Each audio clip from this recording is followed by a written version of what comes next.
Hey, did you know there was a terrorist attack in Canada the other day? Like, for real. An Islamic terrorist attack by an Islamic man named Bezani Sarvar.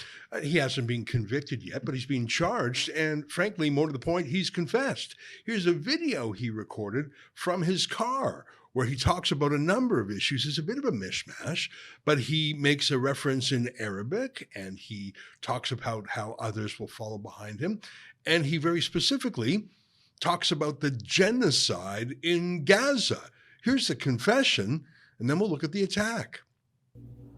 Salam vatandaşlarım. Mefam ki yapı kulagi mefama hamo bozan boyacak asbı.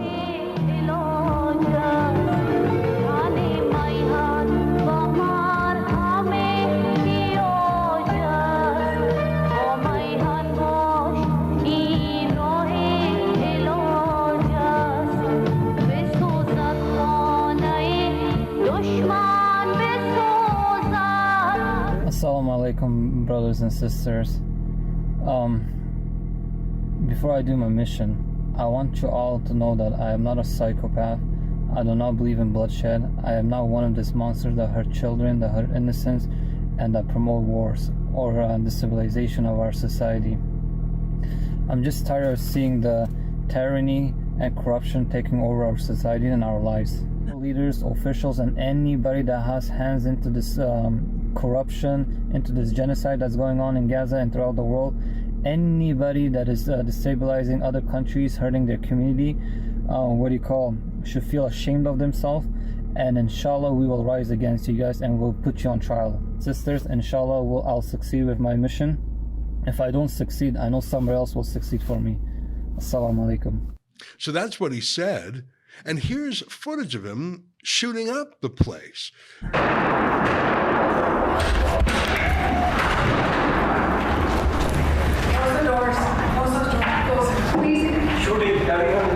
What's most astonishing is that this just happened. And I put it to you that this has been buried in the news if it's been covered at all. We have an Islamist confession and then an attempt to murder, an attempt to kill, and crickets. Joining us now to talk about it is one of the few reporters in this country who has not buried the news. His name is Joe Warmington. He writes for the Sun chain of newspapers. He's based in Toronto. Joe, great to see you, and thank you for being one of the few journalists who's actually covered this story. What do you think is, first of all, let's talk about the attack, and then let's talk about the media coverage. He's a Muslim man who says some Muslim things. He talks briefly in Arabic, and he refers to Gaza. He talks about other things too, to be sure. I think it's fair to say that this is terrorism, politically motivated violence. And I think it's fair to say it's Islamic terrorism. The man himself is Muslim, and he refers to a Muslim issue, Gaza. What do you think?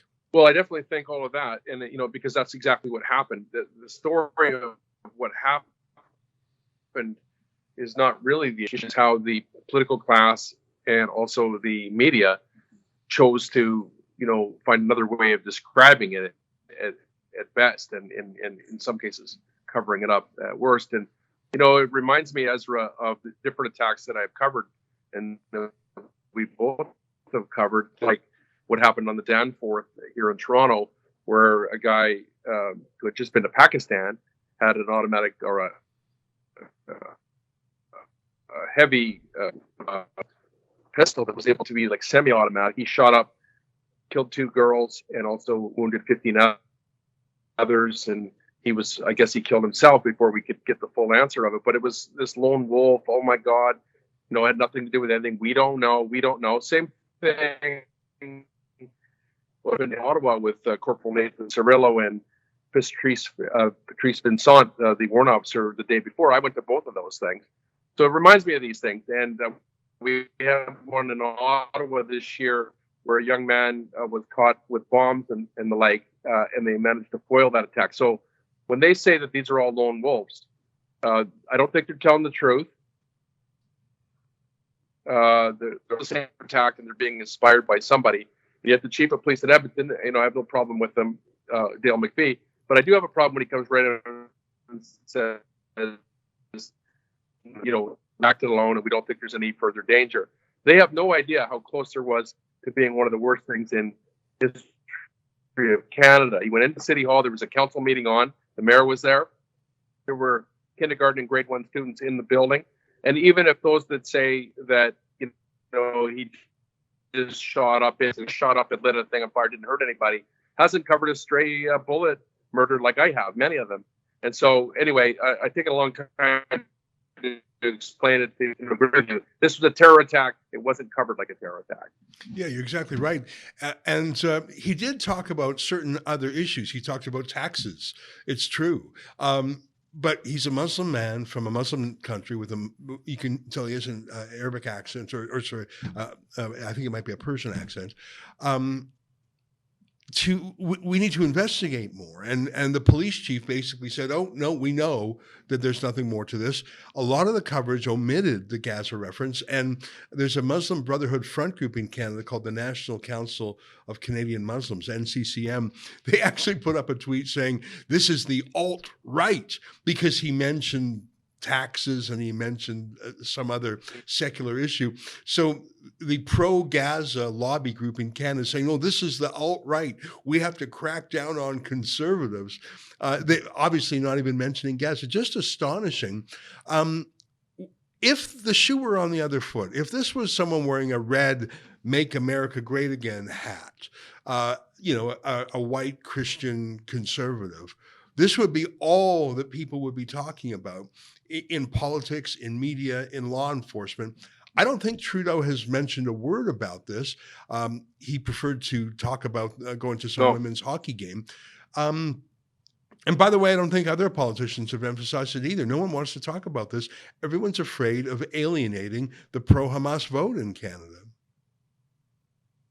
You know who would be talking about it if it was someone with a MAGA hat? It would be you. And it would also be me, because we don't look at serious crime against our country and our people in our country, the lens.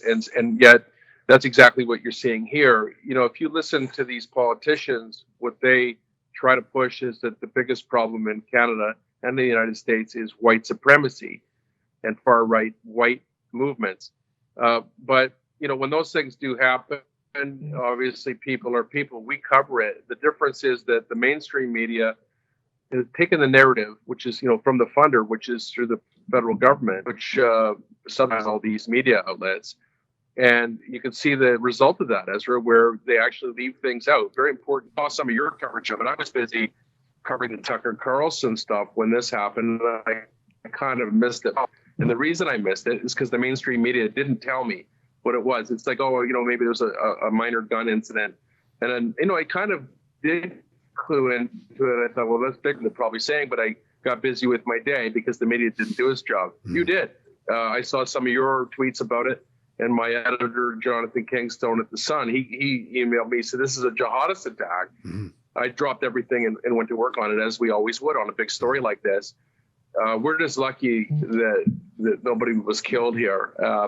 The cover-up will continue. We may never get to the bottom of this, but we have got enough out that Canadians know just what could have happened here. Yeah. It's a good point that Trudeau sent out 4 cabinet ministers to rage against Tucker Carlson. If only they had 1% of that rage against an Islamist terrorist that they do for Tucker Carlson. It's just incredible. I think one of these days, these terrorist attacks will actually do horrendous damage. That absolutely could have turned into a massacre. And especially if it was more professionally organized and planned and had been a group of them. And Trudeau has openly called for the mass immigration of, quote, refugees from Gaza. And we know from pollsters that 75% of the residents in Gaza are pro-Hamas. So I think it's just a matter of time before we have a deadly terrorist attack. And I don't think that the people who are supposed to be on guard are. And I don't say that with any happiness. There's nothing worse in the world than the words "I told you so," because it means go ahead. No, I was just going to say. I mean, you're right. We've had them here. I mean, I mentioned the Danforth, and in the Danforth one, somewhere on X, you'll find my little interview I did with a guy that was basically spared by that guy Faisal Hussein. The coverage of that was atrocious. Just this. That was really, really a horrible incident. 2 young girls lost their lives. But he spared a guy, and he said, no, you go hide behind there. And he kept on even from women. And, you know, you couldn't get any of the victims to speak out against them. The work that you and I did at the time, we found out that this guy had earlier that into Pakistan with his father. We found out that his brother was before the courts on serious drugs and weapons charges. They found a whole cache of weapons and arsenal in the apartment. The parents were never charged.